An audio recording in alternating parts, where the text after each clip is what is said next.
Hello everyone, सफलता notes channel में आप सबका स्वागत है। आई होप कि आप सब अच्छे होंगे और अपनी स्टडी भी अच्छे से कर रहे होंगे।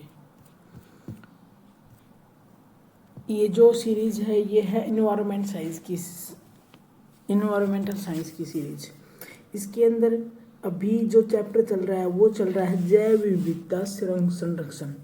संरक्षण इस क्लास में अपनी जो आज की क्लास है वो है मानव एंड जीवमंडल कार्यक्रम। ये मानव और जीवमंडल कार्यक्रम जो जैव विविधता है उसके संरक्षण के लिए मानव ने क्या क्या प्रोग्राम बनाए हैं, क्या क्या पहल किए हैं कि जो मनुष्य और पर्यावरण है उनके बीच में संतुलन स्थापित हो। तो यह यूनेस्को की एक पहल है जो कब की थी, 1971 के अंदर। इसका क्या उद्देश्य था? मानव एंड पर्यावरण के बीच वैज्ञानिक संतुलन को स्थापित करना। इस कार्यक्रम के अंतर्गत यूनेस्को कुछ जीवमंडल आरक्षित क्षेत्रों में विश्व जीवमंडल आरक्षित network world network of biosphere reserve में शामिल करता है और इन्हें ही सामान्य रूप से मैप लिस्ट रिजर्व कहा जाता है। यूनेस्को ने कुछ जो जीवमंडल आरक्षित क्षेत्र हैं उनको इकट्ठा किया है, उनको शामिल किया है एक ही नेटवर्क के अंदर। और इनका मेन उद्देश्य क्या है? पर्यावरण और मनुष्य के बीच में संतुलन स्थापित करना। भारत में जो मैप सूची में शामिल जीवमंडल आरक्षित क्षेत्र हैं, भारत के 18 जीवमंडल आरक्षित क्षेत्रों में से 12 को यूनेस्को ने मैप सूची जो वर्ल्ड की जो वर्ल्ड नेटवर्क है जो for biosphere reserve WNBR world network of biosphere reserve, उसमें शामिल करता है। भारत के जो 18 जीवमंडल उनमें से कितने? 12। 18 में से कितने? 12।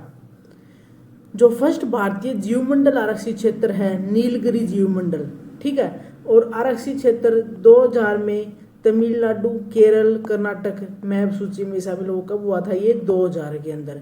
ये नीलगिरी जीवमंडल कहाँ है? तमिलनाडु, केरल और कर्नाटक। तमिलनाडु, केरल और कर्नाटक कब शामिल हुआ था? 2000 के अंदर, 2000 में। फिर है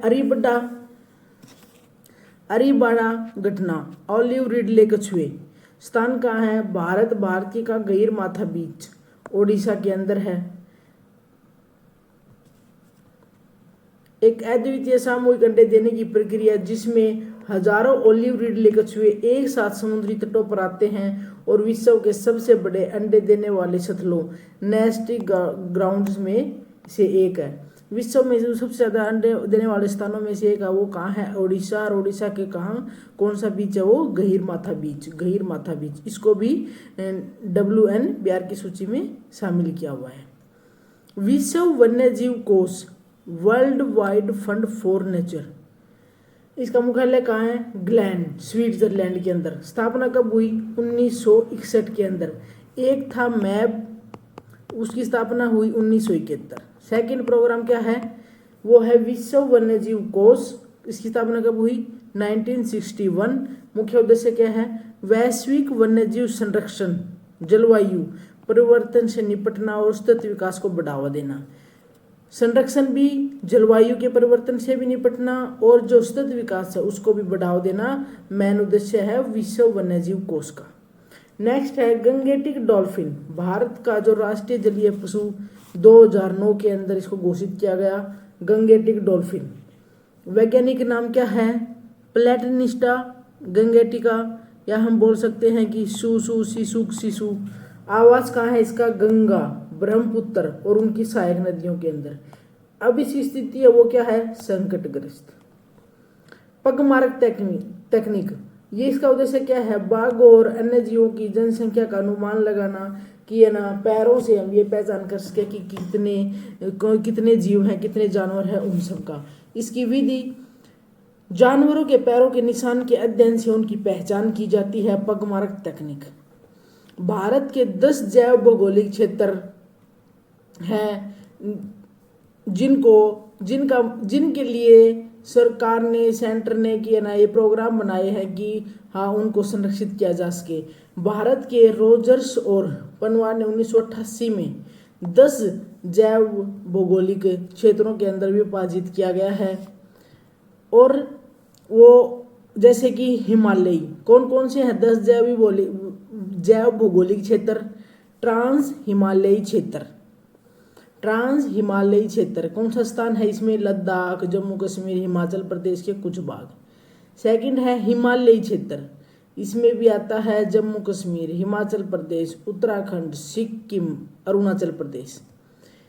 फिर थर्ड है भारतीय मरुस्थल क्षेत्र, जिसके अंदर स्थान आता है वो आता है थार मरुस्थल का। फोर्थ है वो है अर्ध शुष्क क्षेत्र, पंजाब वाला एरिया, हरियाणा, दिल्ली, गुजरात, राजस्थान व महाराष्ट्र के कुछ भाग। फिर आता है नेक्स्ट पश्चिमी घाट, पश्चिमी घाट के अंदर है महाराष्ट्र, गोवा, कर्नाटक, केरल, तमिलनाडु। फिर आता है दक्कन महाद्वीप, जो दक्कन में आते हैं वो आते हैं मध्य और दक्षिण भारत का अधिकांश भाग, और गंगई मैदान पश्चिम बंगाल, पंजाब से पश्चिम बंगाल तक, उत्तर पूर्व भारत, असम, मेघालय, नागालैंड, जो पूर्व भारत के पूर्व के जो स्टेट है वो द्वीप समूह और तटीय क्षेत्र। ये सब मैंने आपको सेकंड जो चैप्टर है उसकी क्लासेस में 10 भौगोलिक क्षेत्र को एकदम अच्छे से एक्सप्लेन किया है। इम्पोर्टेंट है, हमें पता होना चाहिए 10 भौगोलिक क्षेत्र का कौन सा एरिया कौन सा है और कौन सा किसके लिए प्रसिद्ध है उन सब का। भारत का फर्स्ट पक्षी अभ्यारण्य वेदांतगल पक्षी अभ्यारण्य कहाँ है, तमिलनाडु के अंदर। कब बना, 1936। किस लिए फेमस है, प्रवासी पक्षी, पिनटेल, गौरगोनी, हेरन स्ट्रक आदि के लिए। Valley of flower national park Uttarakhand, खोज फ्रैंक स्मिथ और होल्ड्सवर्थ द्वारा इसको स्थापित किया गया, और ये फेमस है अल्पाइन फूलों, स्थानिक वनस्पतियों के लिए। और यूनेस्को विश्व धरोहर स्थल 2005 से, यूनेस्को विश्व धरोहर स्थल valley of flower national park को कब घोषित किया गया, 2005 से। 2005 से कौन सा, valley of flower national park Uttarakhand के अंदर है वो। भारत के प्रमुख पक्षी अभ्यारण्य, वेदांतगल पक्षी अभ्यारण्य कांचीपुरम तमिलनाडु पहला है ये। केवलादेव पक्षी अभ्यारण्य भरतपुर राजस्थान, प्रवासी पक्षी और साइबेरियन क्रेन के लिए। थर्ड सुल्तानपुर पक्षी अभ्यारण्य गुरुग्राम हरियाणा, दिल्ली और एनसीआर का प्रमुख पक्षी स्थल है। स्लीमली पक्षी अभ्यारण्य चोरद्वीप गोवा के अंदर है और स्लीमली की स्मृति में यह अभ्यारण्य बनाया। चिलिका झील पक्षी अभ्यारण्य पुरी के पास ओडिशा में, प्रवासी जल पक्षियों के लिए फेमस। पुलिकट पक्षी अभ्यारण्य आंध्र प्रदेश व तमिलनाडु, आंध्र प्रदेश एंड तमिलनाडु के अंदर खारे पानी की झील और प्रवासी पक्षियों के लिए प्रसिद्ध है। जैव विविधता संरक्षण के क्या क्या तरीके हैं, इन सीटू संरक्षण पर इसका क्या मीनिंग है कि प्रजातियों को उनके प्राकृतिक आवास में संरक्षित करना। जैसे राष्ट्रीय उद्यान है, वन्य जीव अभ्यारण्य है, सामुदायिक वन है, पवित्र उपवन है, समुद्री संरक्षित क्षेत्र है और जीवमंडल आरक्षित क्षेत्र है। उनके इन सिटू मीन्स साइट के अंदर ही लगा लो, साइट्स के अंदर जहाँ पे प्रजातियों के आवास है उनके अंदर ही उनको संरक्षित करना है इन सिटू। एक्स सिटू संरक्षण प्रजातियों को उनके प्राकृतिक आवास के बाहर कृत्रिम ढंग से संरक्षित करना। बीज बैंक, जीन बैंक, वनस्पति उद्यान, चिड़ियाघर बना दिए जैसे, और ये मत्स्य पालन वाले, उत्तक संवर्धन प्रयोगशालाएं, वृक्ष उद्यान, ये सब जो बाहर बनते हैं कृत्रिम, जिनको मानव बनाता है उनके संरक्षण, जीव जंतुओं के संरक्षण के लिए उनको बोलते हैं एक्स सिटू संरक्षण। कुछ इंपॉर्टेंट फैक्ट हैं। GEAC क्या फुल फॉर्म रहेगी, जेनेटिक इंजीनियरिंग अप्रेजल कमेटी, पर्यावरण संरक्षण अधिनियम 1986 के अंतर्गत गठित हुई थी जैव प्रौद्योगिक उत्पादों के नियमन हेतु। कार्यो बैंक एक्स सिटू प्रिजर्वेशन के अंदर आनुवांशिक पदार्थों को तरल नाइट्रोजन में सुरक्षित रखने की टेक्निक। जो भी जेनेटिक वाले पदार्थ हैं उनको किसके अंदर स्टोर करते हैं, तरल नाइट्रोजन, लिक्विड नाइट्रोजन के अंदर। Saving Asia vulture for extension, Nepal और भारत में गिद्ध संरक्षण के लिए आरंभ की गई एक नई संस्था है। गिद्धों की संरक्षा कम हो रही है, उनकी संख्या को कम होने से बचाने के लिए जो संस्था है वो गिद्ध संरक्षण के लिए कहाँ पर हुई है, ये इकट्ठी संस्था है नेपाल और भारत की। विश्व का सबसे बड़ा वनस्पति उद्यान कौन सा है भाई, रॉयल बोटेनिक गार्डन, कहाँ पे है ये, क्यू, इंग्लैंड के अंदर। इंपॉर्टेंट, सबसे बड़ा वनस्पति उद्यान कहाँ है, इंग्लैंड के अंदर। सबसे पुराना जीवित वृक्ष हाइपेरियन, हाइपेरियन अमेरिका में स्थित है। सेकोया सैम्पर वायरनेस वृक्ष का नाम है। हाइपेरियन कहाँ पर है भाई? अमेरिका के अंदर। हाइपेरियन अमेरिका के अंदर। भारत के प्रमुख जो अधिनियम परियोजनाएं हैं अथॉरिटी, वो क्या क्या हैं? इन्वायरमेंट एक्ट, प्रोजेक्ट और अथॉरिटी जो इंडिया के अंदर है वो भारतीय वन अधिनियम, इंडियन फॉरेस्ट एक्ट कब बना भाई? 1927 के अंदर।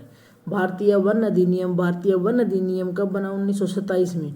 किसके लिए? वन उपज के नियमन एवं वन प्रबंधन के लिए। वन्य जीव संरक्षण अधिनियम, वाइल्ड लाइफ प्रोटेक्शन एक्ट 1972 में।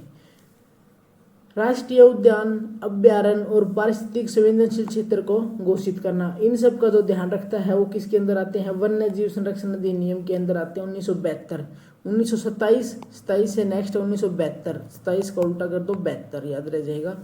भारतीय वन अधिनियम, वन के बाद वन्य जीव अधिनियम। प्रोजेक्ट टाइगर 1973, 72 के बाद सीधा 73, बाघों और उनके आवासों को संरक्षण के लिए। प्रोजेक्ट टाइगर है तो बाघों के लिए, वन्य जीव है तो सभी के लिए। जल प्रदूषण की रोकथाम एवं नियंत्रण, वाटर एक्ट 73 के बाद आगे वही 77, जल प्रदूषण की रोकथाम एवं नियंत्रण के लिए। फिर नेक्स्ट है वन संरक्षण अधिनियम 1980, वन भूमि की कटाई और अन्य उपयोगों पर प्रतिबंध। वायु प्रदूषण की रोकथाम एवं नियंत्रण का अधिनियम 1981, वायु प्रदूषण की रोकथाम एवं नियंत्रण के लिए अधिनियम बना 1981। पर्यावरण संरक्षण अधिनियम, पर्यावरण संरक्षण अधिनियम 1986 में बनाया और फिर संशोधित कब किया? 1991 के अंदर। पर्यावरण संरक्षण हेतु 17 अधिनियम, अम्ब्रेला एक्ट भी बोला जाता है इसको। ये कब बना भाई? ये बना 1991 के अंदर। इको मार्क योजना 1991 में ही। पर्यावरण हितैषी उत्पादों के लिए प्रमाणित चिन्ह। प्रोजेक्ट एलिफेंट प्रोजेक्ट 1992 में, हाथियों और उनके आवासों के संरक्षण के लिए। राष्ट्रीय पर्यावरण अधिकरण अधिनियम, राष्ट्रीय पर्यावरण अधिकरण अधिनियम कब बना? 1995। पर्यावरण की जो हानि होती है उनसे संबंधित मामलों का निपटान करने के लिए। वन्य जीव संरक्षण नियम 1995, वन्य जीव संरक्षण अधिनियम के जो प्रभावी क्रियान्वयन हेतु नियम थे उनके लिए वन्य जीव संरक्षण अधिनियम।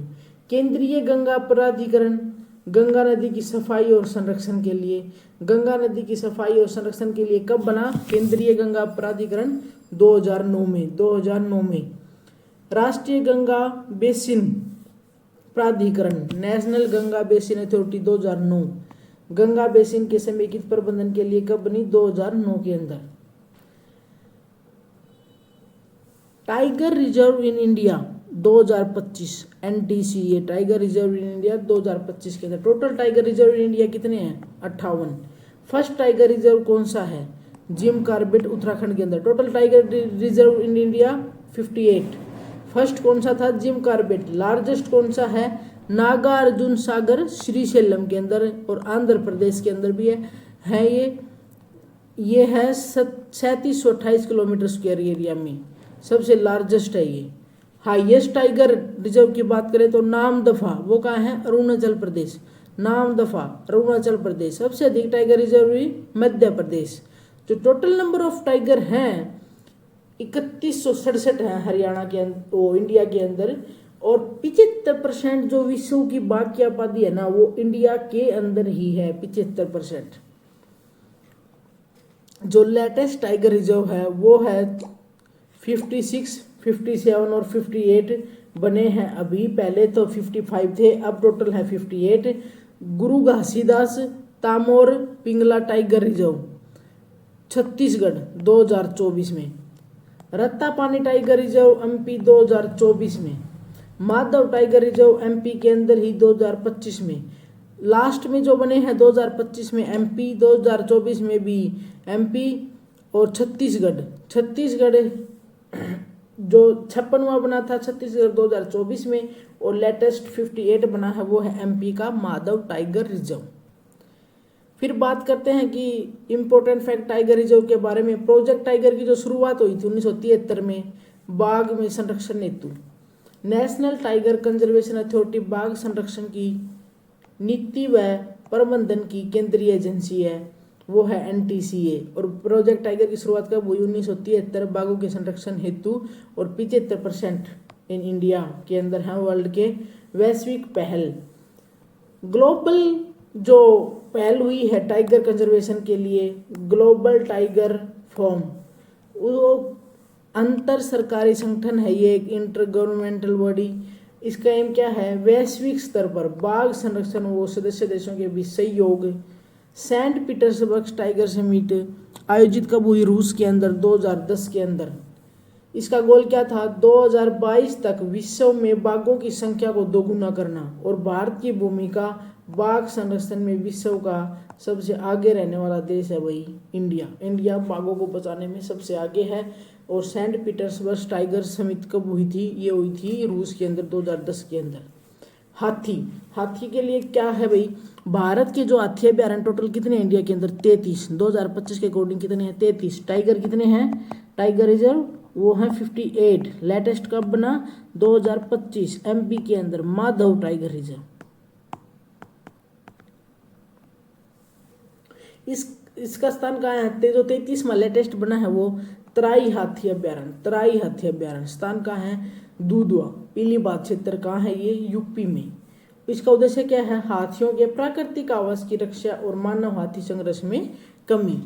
भारत की जो प्रमुख वन्यजीव संरक्षण परियोजनाएं हैं वो क्या क्या है? प्रोजेक्ट टाइगर 1973 में किसके लिए? बाघों और उनके आवासों के संरक्षण हेतु शुरू की गई। प्रथम टाइगर रिजर्व जिम कॉर्बेट राष्ट्रीय उद्यान कब? उत्तराखंड के अंदर। कितने हैं? 53। प्रोजेक्ट एलिफेंट कब बना? 92 में। अब कितने हैं? 33। हाथियों के संरक्षण एवं प्रवास, गलियारों की सुरक्षा एवं मानव हाथी संघर्ष को कम करने पर केंद्रित। मगरमच्छ प्रजनन परियोजना 1975 में, 1975 के अंदर मगरमच्छ प्रजनन परियोजना।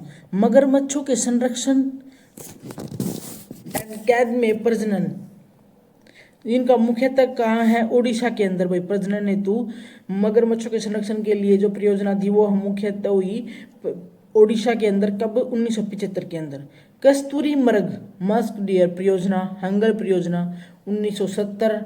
और जो केदारनाथ वन्यजीव अभ्यारण्य है उत्तराखंड में कस्तूरी मृग के संरक्षण हेतु, वो 1970 में। कहाँ? उत्तराखंड के अंदर। एशियाई शेर पुनः परिचय 1972 में। गिर के बाहर शेरों को बसाने की योजना मुख्यतः कुन्नो पालमपुर वन्यजीव अभ्यारण्य MP में। रेड पांडा परियोजना 1996। संकटग्रस्त लाल पांडा के संरक्षण हेतु सिक्किम और अरुणाचल प्रदेश में लागू। सिक्किम और अरुणाचल प्रदेश में लागू रेड पांडा परियोजना 1996 में। गिद्ध संरक्षण परियोजना 2006, जो डाई कैलोफेनाक दवा के कारण घटती गिद्ध आबादी को बचाने हेतु आरंभ। किसकी, कौन सी दवाई का नाम है ये? कौन सी दवाई है? डाई कैलोफेनाक गिद्ध संरक्षण परियोजना 2006। इंडियन राइनो विजन 2020, ये कब हुई? 2005 के अंदर। असम में संरक्षित क्षेत्रों काजीरंगा, मानस आदि में एक सींग वाले गेंडों की आबादी का बढ़ाने का लक्ष्य है भाई। कछुआ संरक्षण परियोजना 1981। ऑलिव रिडले कछुओं के संरक्षण हेतु विशेषकर ओडिशा के गहीर माथा के बीच पर। प्रोजेक्ट चित्ता, प्रोजेक्ट टाइगर, प्रोजेक्ट चित्ता, और वो था टाइगर प्रोजेक्ट जो 1973 में बाघों के लिए था। ये था 2022 में, जो 1952 में भारत में विलुप्त हुए चीता को पुनः बसाने हेतु, वो तो बाघ के लिए था और ये है चीता के लिए। 1952 में भारत में विलुप्त हुए चीता को पुनः बसाने हेतु अफ्रीकी चीता कुन्नो राष्ट्रीय उद्यान MP में लाए गए। कहाँ लाए गए भाई? राष्ट्रीय उद्यान MP के अंदर। ये यहाँ पर भाई जैव विविधता संरक्षण का चैप्टर कंप्लीट होता है।